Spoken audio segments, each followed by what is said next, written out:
అర్ధరాత్రి bus stop భాగం 2 ఆ పాత జ్ఞాపకం. కార్తీక్ ఆ సంఘటన నుండి కోలుకోవడానికి నెలలు పట్టింది. కాని ప్రతి రాత్రి 12 గంటలు కాగానే ఆ పాత బస్సు ఇంజిన్ శబ్దం అతని చెవుల్లో మోగుతూనే ఉండేది. అన్వేషణ. ఒకరోజు కార్తీక్ ధైర్యం చేసి ఆ టీషాప్ యజమానిని మళ్లీ కలిశాడు. తాతా, ఆ రోజు చనిపోయిన అమ్మాయి ఎవరు? అసలా ప్రమాదం ఎలా జరిగింది అని అడిగాడు. ముసలాయన నిట్టూరుస్తూ చెప్పాడు. ఆమె పేరు జ్యోతి. సరిగ్గా 5 ఏళ్ల క్రితం తన పెళ్లిచూపులైపోయాక ఇంటికి వెళ్తుండగా ఆ బస్సు స్టాప్ దగ్గరే యాక్సిడెంట్ జరిగింది. ఆమెతో పాటు ఉన్న తన డైరీ అప్పట్లో ఎవ్వరికీ దొరకలేదు. షాకింగ్ నిజం. కార్తీక్ ఆ రాత్ర తన గదిలో కూర్చుని ఆలోచిస్తుండగా తన కాలేజ్ బ్యాగ్ మూలలో ఏదో మెరుస్తూ కనిపించింది. వణికిపోటున్న చేతులతో దాన్ని తీసి చూశాడు. అది ఒక పాత డైరీ. ఆ బస్సులో ప్రయాణించినప్పుడు ఆ అమ్మాయి జ్యోతి తెలియకుండానే దాన్ని అతని బ్యాగ్లో వేసి ఉండవచ్చు. డైరీ చివరి పేజీలో ఇలా రాసి ఉంది: ఈ బస్సు ప్రయాణం నా చివరిది కాదు.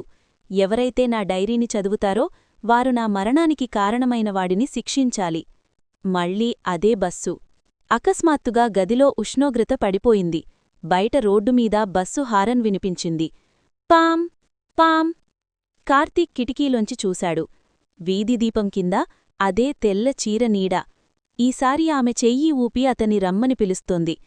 భయంతోనే కార్తీక్ కిందకు వెళ్లాడు. ఆమె ముఖం ఇప్పుడు స్పష్టంగా కనిపిస్తోంది.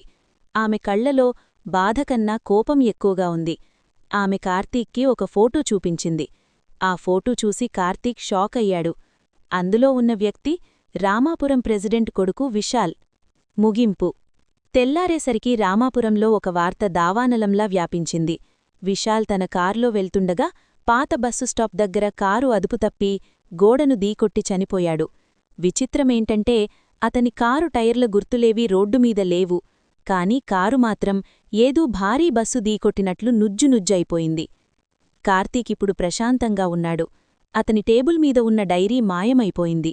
కాని ఇప్పటికీ రాత్రి 12 దాటాక ఆ బస్సు స్టాప్ వైపు ఎవరైనా వెళ్తే ఒక అమ్మాయి నవ్వుతున్న శబ్దం వినిపిస్తుందని ఊరి జనం చెప్పుకుంటారు.